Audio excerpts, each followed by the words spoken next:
Broke our internet line. Oh, really? Yep.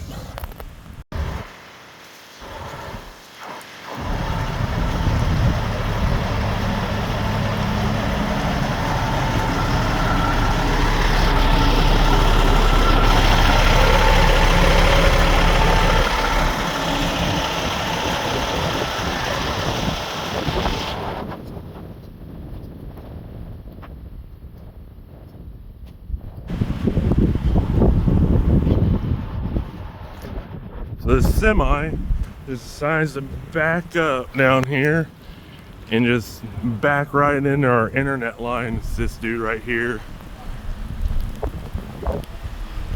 He just destroyed this thing. Now I've got no internet.